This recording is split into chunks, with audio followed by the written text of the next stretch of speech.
Mr. Chairman, and gentlemen, thank you for your service. Thank Ms. Secretary, General Milley, you know how much respect I have for both of you. You have a hard job, especially coming here to defend a budget you probably don't like or didn't support internally, but you got to do it now, and that's a tough job. But let me just mention, budgets are a reflection of an administration's priorities. Take a look at this chart. I handed this chart out to you as well, this chart here. The Biden administration, in its $6 trillion budget blowout, clearly prioritizes defense and homeland security dead last. Dead last. If you look at, in terms of inflation adjusted, it's actually a cut. Now, I think a lot of us here, Democrats and Republicans, think national security should be prioritized first, not last. I think you gentlemen probably believe that. But importantly, how can we tell the troops that you're leading that we are prioritizing their mission, which is defending America, when it's clear that the Biden administration's prioritization of their mission is last? A declining defense budget when almost every other agency in the federal government is getting a massive double-digit increase. Ms. Secretary, you want to try to take that one on first?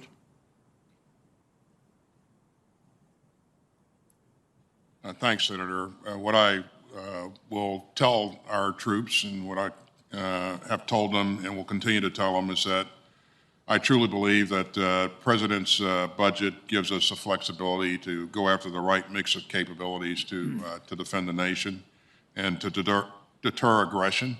No, I mean, I understand that. I've been watching the hearing. I get it. I'm just talking about and again, it's a tough question for you because you're not in charge of these other agencies like OMB and the White House is. But they're clearly not prioritizing the military and national defense relative to any other agency at all. I mean, look at this chart. They are putting the national security mission dead last in terms of the prioritization of budgets. How do we tell our troops that, hey, we're putting you first? Our troops are always first. They're first now, and they will always be first going forward. And again, I do believe that we have what we need to go after the right capabilities. So. Okay, let me talk. There's been a lot of focus. Senator Kramer talked about this issue of climate change. Clearly, our country needs to address this issue. It's a big issue in Alaska. I'm always puzzled, though, how our military is task organized to do this. You know, I had the honor of serving with you at CENTCOM. General Milley, we overlapped briefly in Afghanistan. I don't think in any of my military service I heard climate change as a phrase mentioned once. I heard the Taliban, Iraq, Iran, IEDs. Nevertheless, Ms. Secretary, in your opening statement, you mentioned climate change 15 times and lethality twice, which I think is a bit of a mismatch. I was just in South Korea and Taiwan. You guys also mentioned China as our pacing threat. Let me ask a simple question that relates to these two priorities. What is a more immediate threat to our national security interests that DoD has the capability of responding to, particularly in the Asia Pacific, a Chinese communist invasion of Taiwan or the challenge of climate change? I think it's a pretty simple question. I think it's actually a really simple answer. Mr. Secretary, do you have a well, first, I don't recall mentioning climate change 15 times. I'll go back and do my word count. I think it was in your written statement. Okay. And let me also be clear, Senator, that lethality is important. This is the most lethal force that's ever occupied the planet, and it will remain so going forward. And that's what we remain focused on in the Department of Defense. Defending this nation, and we'll go after the capabilities required to do that. So Taiwan invasion of China by the Chinese Communist Party or climate change? I think it's very simple. What's the most immediate threat DoD can respond to? The most significant military threat that we're focused on, and you've heard me say this probably 100 times, Senator, is China. It's our pacing challenge, and that's what we've asked you a number of times to help us resource our efforts on that challenge, and I appreciate what you've done thus far, and I know that you'll continue to help us going Let forward. me ask one final question. Sorry, Mr. Chairman, it's related to that. I have another chart here. It shows that our budget increases or decreases relative to the Chinese. The Chinese have dramatically and consistently increased their defense budget annually by at least 6%, sometimes as much as 13%. We've increased ours during the Trump administration when the Republicans controlled the Senate. You see, during the Biden administration, Obama-Biden, it was dramatically cut. Now we're looking at cuts again. What message does this chart send to China and our allies in the region, and can we sustain our declining comparative advantage over China militarily if these trends continue? And that's both for the Secretary and General Milley.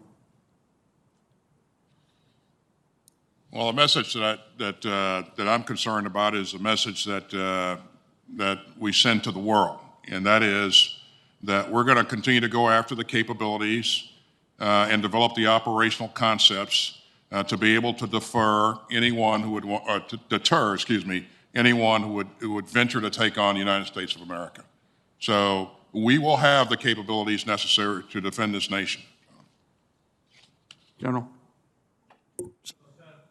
So, Senator, a couple of things. I want to go back, make 2 points on the budget piece, explaining it to the soldiers, sailors, airmen, Marines, Guardians out there. We're getting $715 billion if this is passed. That's a lot of money. That's 50% of the entire president's budget. That's 1 out of every $2 in the discretionary spending of the federal government. That is not a small amount of change. The increases that you show on your chart, those are factually correct, but relative to the whole and in context, we're getting a lot of money. So that's the first thing. Second thing is relative to climate change. Paragraph 1 of every operations order I've ever seen for 41 consecutive years says enemy situation to include weather and terrain. We always consider it weather, and climate change is weather at the strategic level. It has military impact. We're not going to change climate change. The Department of Defense is not going to change climate change, but we must consider it in our strategic calculations all the time because it's going to increase instability overseas. It has impact in our infrastructure here. So climate change is real. The military threat is China, as the Secretary just said, is the pacing threat. We are calculating all of our calculations relative to that as a pacing threat, and others are second in nature. And the third piece, relative to the China versus U.S. spending. This is a disturbing trend. There's no question about it with respect to China. They have made a major economic investment in developing their military. It's been going on for 20 or 30 years. The gaps that used to exist, say 20, 30 years ago, were like this. Today, they're like that. And the Chinese have a deliberate plan to be a global challenger to the United States of America militarily by mid-century. We have got to continue strong investments in our military, and I think this budget for this year is an adequate investment right now. We have to set the conditions, though, to pivot to the future character of war with the pacing threat of China. Thank you, Mr. Chairman, and I share your views, and I know most of the members of the committee do, on keeping faith with those who support us in Afghanistan. And gentlemen, I appreciate you running the gauntlet today. It's an important element of our constitutional oversight responsibilities. I have one final question. A growing and critical area of great power competition with Russia, certainly, but also with China, is our strategic interest in the Arctic. And Mr. Secretary, as you know, in general, each of the military services, in some ways prompted by this committee, have now published an Arctic strategy. I think all of us view this as a positive development. And both of you, during your confirmation hearings, had committed to focus on this area of our national security, to fully resource each of the service Arctic strategies. Deputy Secretary Hicks, through her confirmation process, did the same. In a Strategic Forces Subcommittee hearing yesterday, I had the chance to ask General Van Herk, who's the NORTHCOM commander, in his role as the designated advocate for Arctic capabilities, how he saw each of the services implementing their respective strategies in the President's new budget submission. And he told me that DoD resourcing for the various service Arctic strategies was, quote, inching along but that DOD, quote, didn't move the ball very far down the field with the FY22 budget. So I want to ask both of you, do you share this view, and how can we work to fully resource the service strategies that have been put out, the DOD strategies that have been put out in this important area of great power competition? Thank you, Senator. You know, when we talked before, you know, I indicated to you that the Arctic and Arctic strategy was important to me, and that hasn't changed. It remains so. As you know, we're working on developing our national defense strategy overall, and also working through to refine our force posture globally. As we develop that national defense strategy, certainly the Arctic will be an area that we will take into consideration and make sure that we have the right emphasis, the right focus, and that strategy will drive our resourcing. Great, thank you. General Milley, do you have a view? Yeah, absolutely. We're committed to the Arctic strategy, and you know, this whole issue with the Arctic is a classic example of the strategic military impact of climate change. As the snow caps melt and the ice packs melt, it's exposing further resources. The Russians and Chinese are realizing that, so they are clearly trying to exploit some of that, and we are going to see increased, not decreased, great power competition in the Arctic over time, and we do need to fully resource the Arctic strategy.